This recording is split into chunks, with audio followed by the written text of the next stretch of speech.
Hey everybody, happy holidays, Merry Christmas, Happy New Year.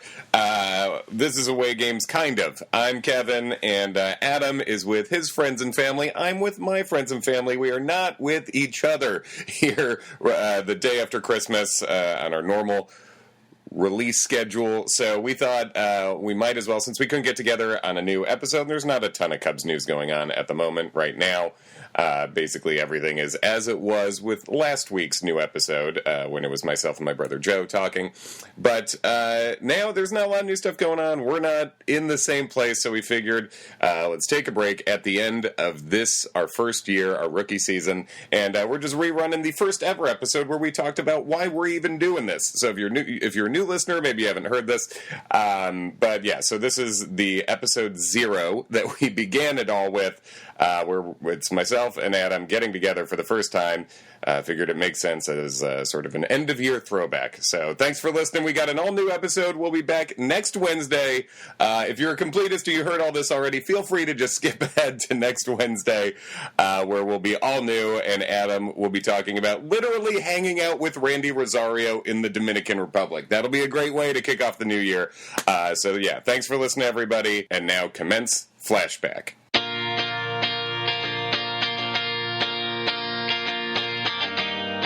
Let's do away games. All right, it's this is away games. Are we saying this is episode 0? This is episode 0. Okay, episode 0. This is inaugural episode. Inaugural, sort of a prequel to something that has never yet existed. Right. Which I suppose it seems it's almost like when people say like first annual. It's like, isn't that a little presumptuous? Like, yeah. You just think it's going to keep happening. Yeah, that's like one time. Not to get too far ahead of ourselves, but I worked on a TV show where immediately after they were picked up for 21 episodes, and 3 of them were best ofs. I was like, ooh, that's ambitious. Yeah. You have 3 best ofs before the first episode is taped. Well, I guess we should say who we are. Yeah, right? let's do that. Who are you? Who are you? Who is any of us? I'm Kevin McCaffrey. I am a comedian, TV person, huge Cubs fan, huge baseball fan, and I'm co-hosting this podcast with you. Yeah, and I am Adam Mamawala, a huge Cubs fan, slightly less successful comedian.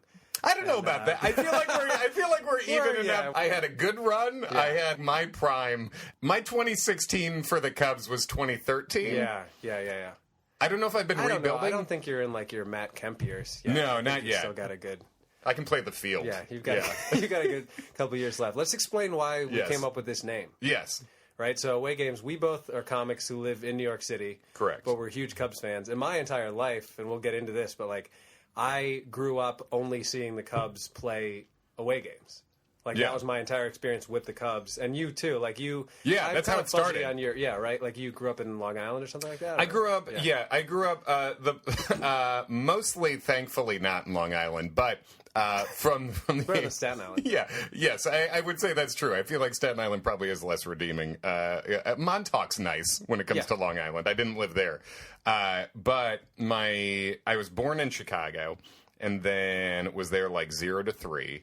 Not a lot of fandom happening in those years. 82 to 85, I think, wasn't a good era anyway. 84 was. 84, of course. Yeah, 84 obviously was. Otherwise, I think in that range, you just get the, like, Lee Elia, like, profanity-laced tirade. Still an amazing rant. I listen to that once a year. And I, like, agree with him. Yeah. But the idea that like you could do that and not get fired immediately is so funny to me. Oh, it's great, yeah. And I guess it's just that people didn't have stuff like this at that time, like podcasts. The playground for the cocksuckers is one of the most beautiful it is pieces art. Of language. That is literature. 95% of the world works. The other 5% come out to date baseball. Yeah, hell yeah, they do. So that's true. 84, quite a peak before the Leon Durham situation. And then, I was Long Island from the age of 3 to 8. And that's, I feel like in that range. That's when you form some team allegiances, I think. That's when you either decide or it happens to you, right? I was living on Long Island, living in the middle of Long Island, West Islip, when I found out I was a Cubs fan. And I guess I say found out because, like, I don't really remember making a conscious choice about it. Right. Do you? Because yes. You do remember making. Yeah, but the thing that's weird with me. So I was born in Aurora, Illinois, so like Chicago suburbs, and I lived there till I was 10.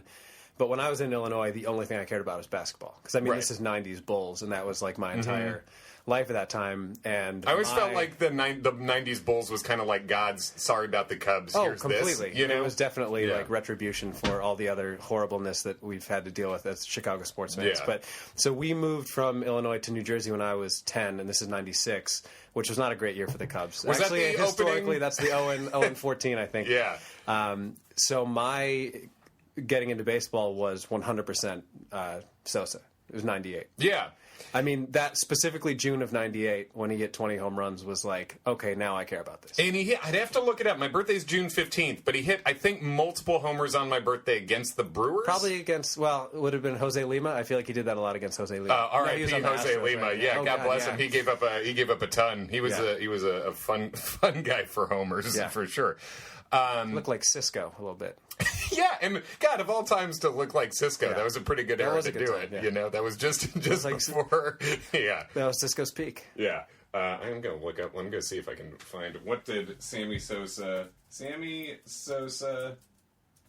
15th, 98. 1998. Because I do think it was multi. I feel like it was multi. But yeah, that was a hell of a time. Because he started the season not super hot. I think I was watching. I mean, the only reason that I'm even able to be a Cubs fan is that I had WGN Superstation in New Jersey. Yeah. You know, if you move from Seattle to New Jersey, you're never going to see a Mariners game because pre-internet, or pre-MLB TV, it was not possible. Right. So I distinctly remember watching the Kerry Wood 20 strikeout game. And that was that like early May of 98? Yes. Yeah. And then like that kind of leads into Sosa getting hot. Mm-hmm. And by the end of that season, I was like, I'm in. That is a really good opening year to get. But I almost feel guilty because it's like I got on board when they were kind of good. Like yeah, I didn't. but even but then, who becomes a fan when they're 0-14? Like as a first time, right? You had 0-14, so you had a very traditionally Cubs start, and then then 98 was great, and it was really fun. From there was a lot of like fun narratives that year too. So Flashback was super fun. I mean, but I do feel that despite the fact that I kind of started following the team when they were good-ish, the Brant Brown game was my official initiation into what this was going to be. It's almost good, and then it's ungood in a way that is barely believable. And we've talked about this before, but like if they miss the playoffs that year, that is way more famous of a play. Mm-hmm. That goes down with all of the other ones, right? Because then you could say, "Oh well, it might have happened." Right? Well, you know, it could. Who knows? It could have happened. I mean, no one was going to beat the Braves, but no. And that's I guess that's the other thing is that year. That was the first year that I really remember being aware of what was happening, and they made the playoffs. Yeah.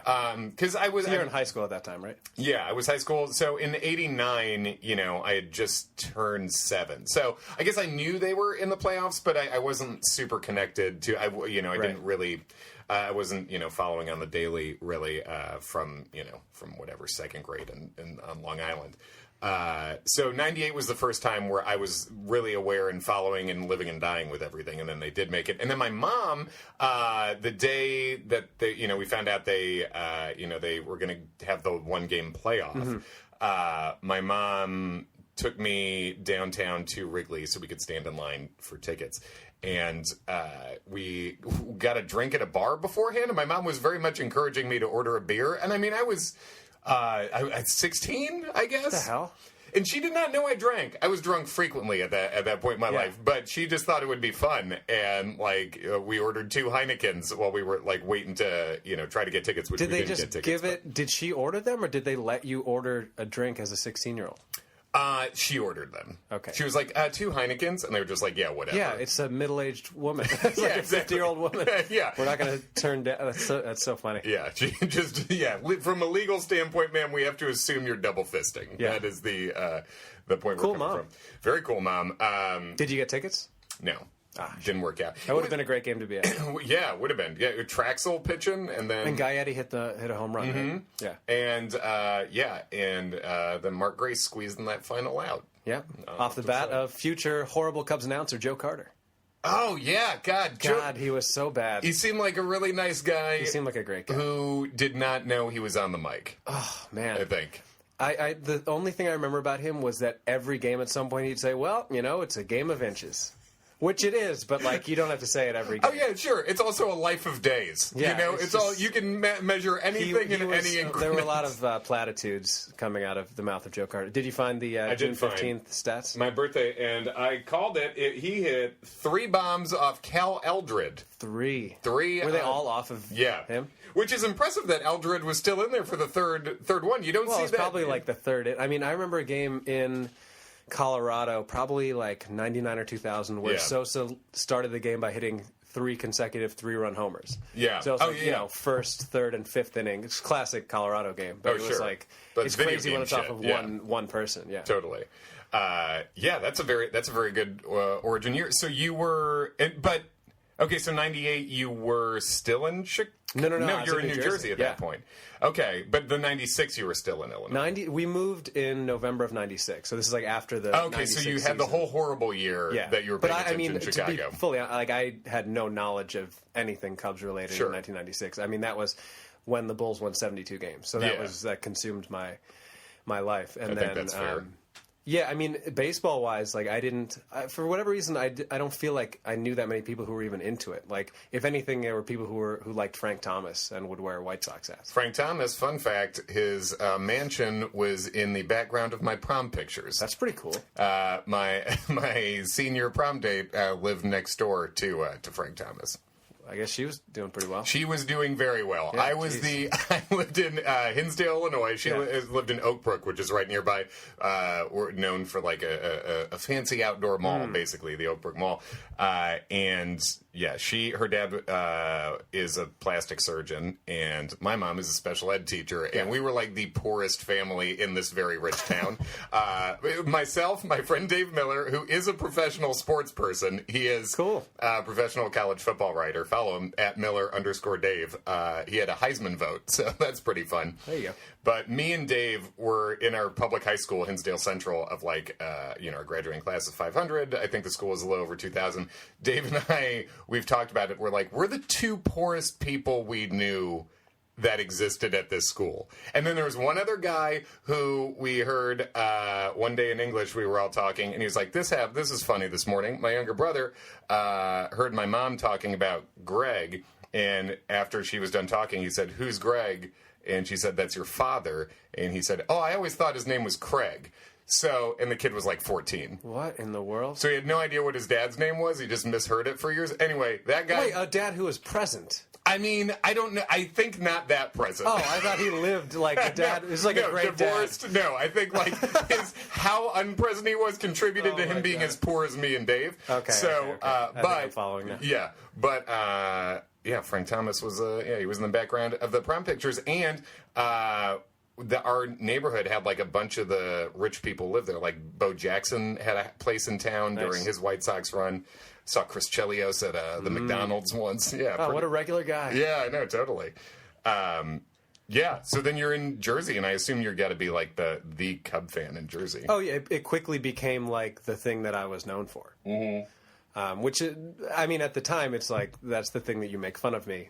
Because I mean, I'm becoming a Cubs fan at the peak of the Yankees being the best team in the world. Oh yeah, that is the dynasty. I mean, literally 98. They obviously won in 96, and then 98 they are one of the best teams to ever play. Right. So, I mean, Mets fans can really say a lot, but it was mostly Yankees fans. I question how many of them actually like actively follow the team, but it was certainly easy for them to make fun of me following a really bad team. But that's a pretty good, even questioning how much they really follow the team, that's a very Yankee fan. That's a very true Yankee fan far as I can tell. Yeah. And I think as far as like Yankee fan friends of ours would say too. Yeah.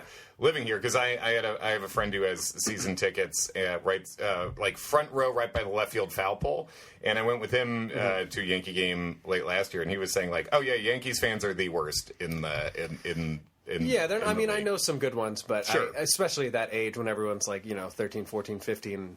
It seemed to me that there were a lot of kids who would like wear a Yankees jersey, but couldn't really tell you anybody who was on the team. But I think that more Jay-Z fans. Yeah, of course. Yeah. But that developed my like chip on the shoulder of being a Cubs fan, even more than it would have if I was in Illinois. Yeah, totally. And I was middle Long Island, so everybody was a Mets fan out there. I don't even know. I was young, obviously, and we moved when I was almost 9, I guess. But I was unaware of any Yankee fans out there. It was just Mets people.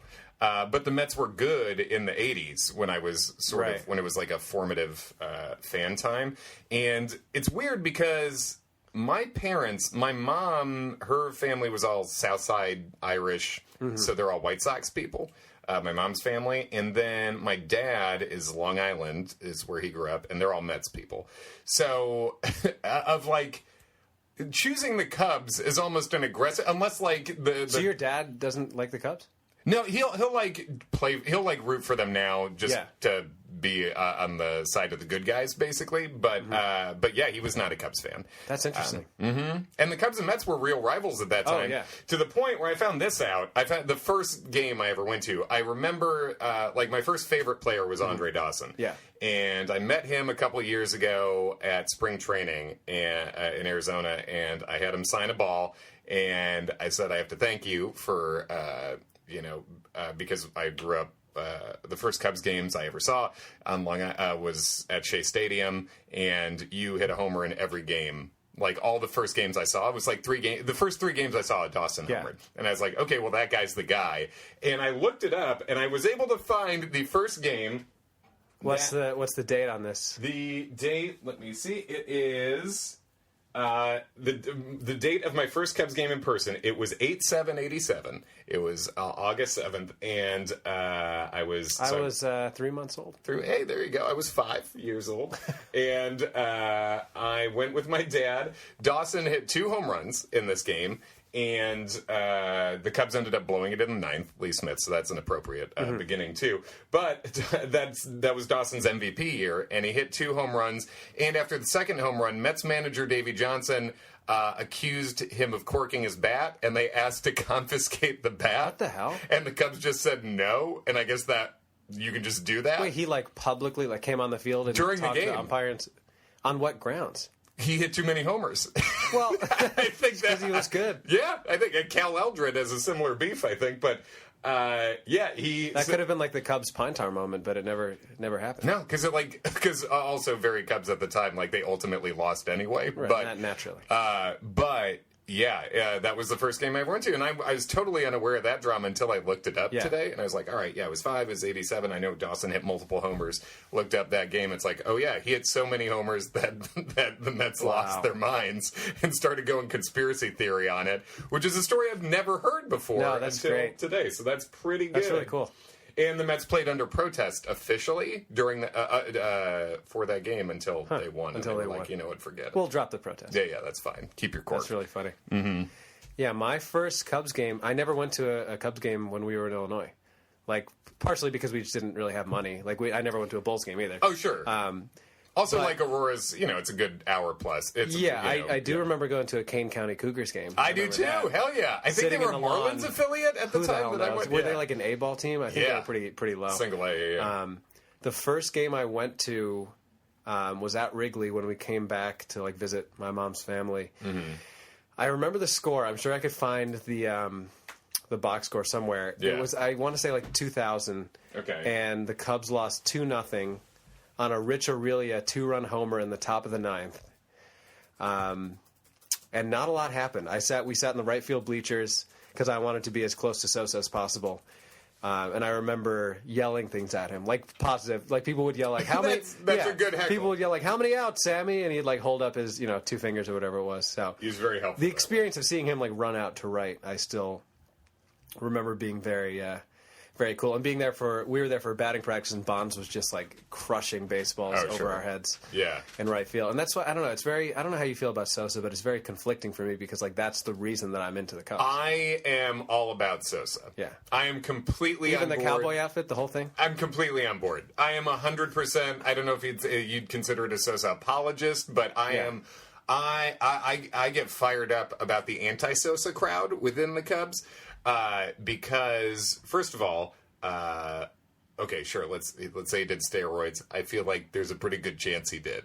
Yeah. So did a lot of people, which, okay, that's not excusing it. Fine. But he was the only reason to watch that team. Oh my God. For a long time. And he did, even if you think it's selfish that he was showboating for the fans, he enjoyed the fans. He enjoyed the entertainment aspect of it. And yeah, I loved him. I still love him. I'll always love him. It's too bad he's nuts and he's white now. Yeah. That's a bummer. That's strange. Weird. But I would say probably until the Zobrist hit in Game 7, which we will get to eventually. Sure. The loudest I've ever screamed, and I definitely woke up my parents and they were not happy about it, was Sosa tying the game on that 2-run homer off Urbina in the top of the ninth in the 2003 NLCS. Yeah. I had gotten home. I was in college at that point. So I got to my college house and saw that happen. And I was like, oh, this really feels Well, it's like just one of those situations where it's like everybody's thinking it and it happens. Yes, totally. Like, down by 2, 1 on, 2 out, your best player by a long shot. Yeah. And he just destroys the ball. Yeah. And it's at the time, it's so you don't realize how fleeting it is, because the next year was 2004, and the next year he was traded for fucking Jerry Hairston. It's like that. It all happened so quick. Don't forget Matt Merton was part of that deal, I believe. No, he was not. Oh, he wasn't? Matt Merton was not the Sosa deal. The Sosa deal, and I think I'll nail this. Brian Roberts? No, Brian Roberts was always rumored to come to the Cubs and never did. Officially, though, his dad was a coach in the system and got a World Series ring. But it was Sosa traded for Jerry Hairston, I believe a right-handed pitcher named Dave Crothers, and Mike Fontenot. So I like Fontenot. Yeah, Fontenot hung around for a while. But yeah, it's like, Sosa hitting that bomb, seemingly on the way to the World Series, and then, we didn't even have that much more time left with him. No, after that, I mean, in 2004, he leaves, on the last day of the season. People hate his boombox. Appreciation. Yeah. Well, they said it was Kerry Wood. That's always the story that I've heard, is that Wood smashed his boombox. I've heard that too, and I think that's fine. Kerry Wood's also, if I had a Mount Rushmore of favorite Cubs, he's on there too. Absolutely. Who was Wood your first? I mean, he was really he showed up on the scene sort of when you did, fan wise. Yeah. So he had I think the 20 strikeout game was his 4th or 5th start. Mm-hmm. So he was always kind of my guy. And to be fair, that rotation didn't have a ton of depth, but it is hard to name that rotation now, even as sicko. Besides Traxel, I'm really trying to think of who else was on that in '98. I mean, because was Tapani around at that point? Tapani was around. Kevin Tapani. Lieber came later. Mm-hmm. He quietly had an amazing year. What was it, 2001? He won 20 plus. Yeah. In 01, I think. Mm-hmm. 1 or 2, but that was a weird wild card team for sure, and that rotation, like you say, for sure. But he was the one who supposedly smashed the boombox, which it seems like. I mean, that's great. It's the end of the year. It's a fucked up year. Do whatever you want. But it does seem like people could just turn it off too. It seems like this. No, it was more. I think it was more symbolic. Sure. Yeah. It was Kyle Farnsworth punching a fan, or kicking a fan, whatever it is. Sure. You gotta. Which he's probably also doing currently. Yeah, I don't know what he's doing. He's definitely throwing a very straight baseball somewhere. Yes, he's throwing 110 completely straight at a baby who hits it 300 feet. Yeah, somehow. But man, he can tackle. Yeah, great tackle. Ask Paul Wilson. I feel like I saw that video again recently for some reason. It's unbelievable. I don't know why it was. It's going like a perfect tackle. It's a perfect tackle. It's also great because it's such a. Paul Wilson's such a hold me back, bro guy, where it's he makes the first move, and then there's just no one there to hold anyone back, and Farnsworth's just waiting for it. I would love to see how many times in the history of baseball, modern baseball, has a pitcher charged a pitcher. It's got to be pitcher-on-pitcher crime. Almost never. You really don't see, which is too bad, because that seems like the most fair and just sort of fight you could have. Even, because they both... I like it that the pitcher actually has to face the pitch, because he can just hit the other pitcher when he goes up, too. Right. So I appreciate that. It's not like the AL pitcher doing a thing like the Roger Clemens bitch move, Piazza stuff. But easy to be tough when you don't have to get in the batter's box. Exactly. And I think that's what's so fun about that is Paul Wilson had he had that brief moment maybe I'm gonna, and Farnsworth was like, no, I've decided. Thank you for taking one step towards me. I just would rather be fighting, honestly. So you 98's the team that makes you fall in love. I would say I was Yeah, I 87, I guess, is when I started being a Cubs fan, but in terms of when I was following on a daily basis, it wasn't until I moved back to Chicago, which was like 91, 92, I guess. And then those, I mean, the middle of the 90s years are not fun. it's a bleak time. Yeah. Yeah.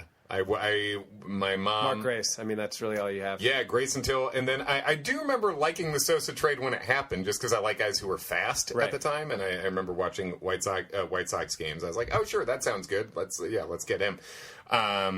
But yeah, that was a bleak run from 91 when I moved back to Chicago, and then up until 98, and then it's like, oh look, things can be fun again.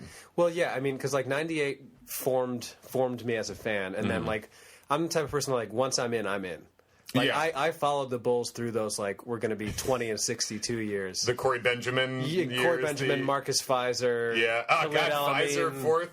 I don't even want to get into that, but you know, I liked the Elamine pick when it happened. I liked a lot of those picks. I liked Elton Tyson Brand. Chandler. I still love. Yeah, well, Tyson Chandler was not good for them, but he ended up being good. Anyway, I was very loyal to them, like, even through those kind of darker times of 99, 2000, and then 2001 is that kind of weird year where they miss the playoffs, but they're still pretty good. Right. And I mean, that arguably is Sosa's best year if you look at his numbers. Oh yeah, 64 and 160. Yeah, I think. it's crazy. And just the 3 insane. years he hit 60, he never leads the league, which is also insane. But, Yeah. And then I think by 2003, I'm like invested to the point where I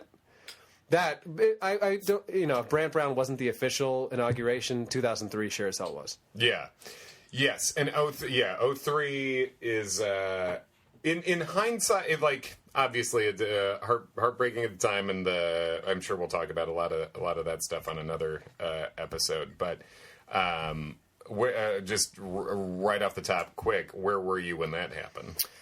My parents' house. I was in high school. I think I was like a junior in high school. So I think all those games I was watching. There's one specific tidbit though. Yeah. When Ramirez hits the grand slam in Game 4, I was in a Ruby Tuesdays because my mom wanted to go out to eat, and I was like, we can go out to eat, but we better be back by the time this game starts. And of course, it's the time that, like, it's the busiest it's ever been, and I was livid. Everyone was like, the Cubs are playing. We got to get to Ruby Tuesdays. But I remember that. And, you know, when they go up 3-1. And I will never forgive myself for being a young, naive fan and thinking for a brief moment, it'd be pretty cool if they won at Wrigley. Like, if they lose Game 5, it's okay, because it would be really cool. 100%, but I 100% felt the same way, too. But part of that's just talking yourself into positivity. Yeah, I guess so. If a negative comes. You're not telling them, hey, let's tank this one so we can go win it at home.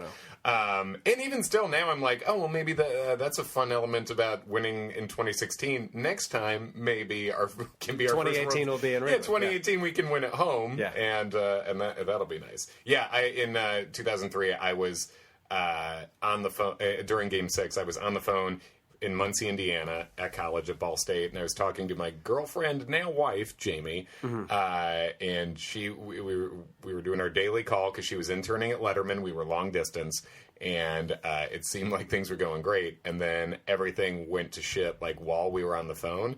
And Jamie could probably recount it better because I was. This is 8th inning, Game 6. Yeah. Oh my God. God. I was like, I gotta go.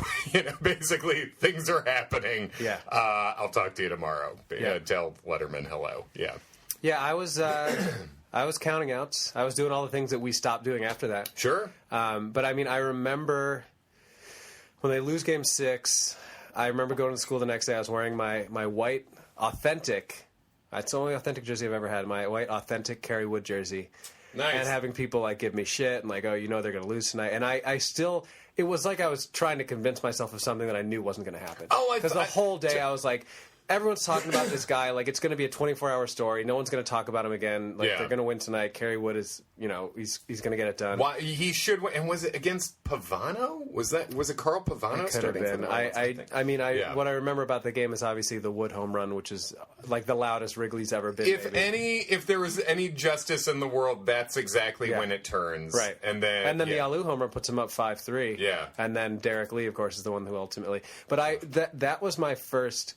It was like a first love sort of thing. I remember the day after that ended, just sitting in my room and just, like, weeping inconsolably because it literally was like, you know, your first girlfriend breaks up with you. In my mind, I was like, it's never going to be the same. Yeah. Like, this assembly or this group of players, like, Even everyone down to Randall Simon and Doug Glanville, like, this is never going to be the same as it was. Totally. Eric Karros doing the home movies that year. Yeah. He had oh my God, it's great. Yeah, and then Karros, one of the what best a trade one-year that Cubs. was. They got Grudzielanek and Karros in the same deal, didn't they? Yeah, Hendry had a couple Traded of great Hundley trades and got the two of them. Yeah, Randall Simon was a great pickup. Mm-hmm. And Hendry had the trade where it was Bobby Hill and Jose Hernandez for Aramis Ramirez. Yeah, so and it was Kenny Lofton in that deal. A couple of the best deals ever. Yeah. He swapped Choi for Derek Lee. Hendry did suck, but there were a few really great deals in there. I do like like wearing the jersey to school in. Not knowing what people are going to say to me, too. Of course. And it's just it's making yourself an easy mark, but it's trying to use the power of positivity to get through it. Like, no, there's no logical reason why I should feel like we should lose. Because there isn't. Yeah. And then you do, and then you just spend year after year trying to tell yourself, no, it's it has to happen. And then good news, Well, spoiler. and I don't want to turn this too dark here, but... Yeah. You and I were both at one of the worst games ever in 2004. Oh, yes. We were both at the Victor Diaz, Craig Brazell. Yeah. And that was my wife's first Cubs game. I've told you my wife's first Cubs game was less high stakes because it was a season when they sucked, but she witnessed a Carlos Marmol implosion. Oh, perfect. And a Kirk Neuenhuis walk-off. Jesus, these garbage names walking off. I know. Craig Brazell has one career home run. That was his cup of coffee, and he killed the Cubs.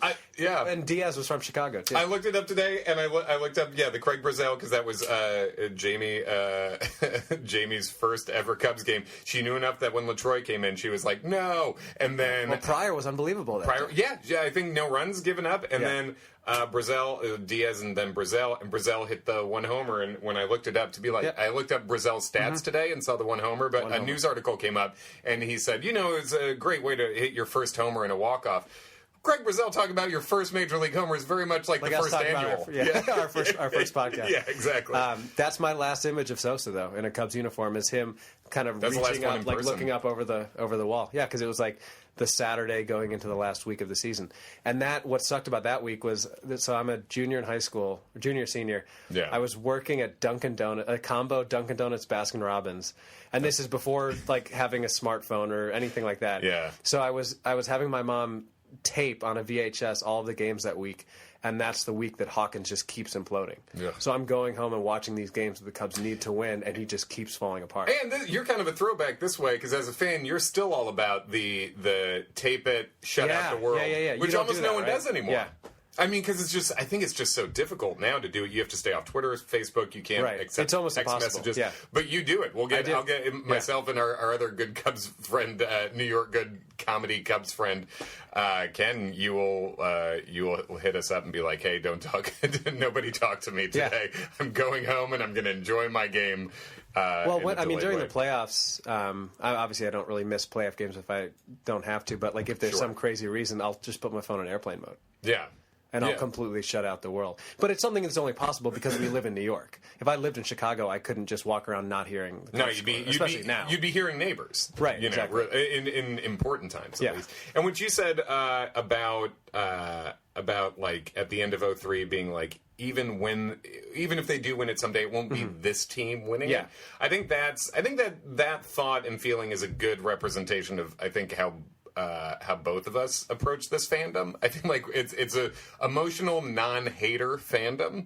Yeah. Because neither of us is a hater. I don't think we're as doom and gloom as a lot of other people. I mean, it's easier to be a Cubs fan now than it's ever been, but... Sure, but obviously, as we're saying, it's like we were sort of like that before, too, where it's like you're not surprised when the bad thing happens. Right. But you're hoping for the best consistently.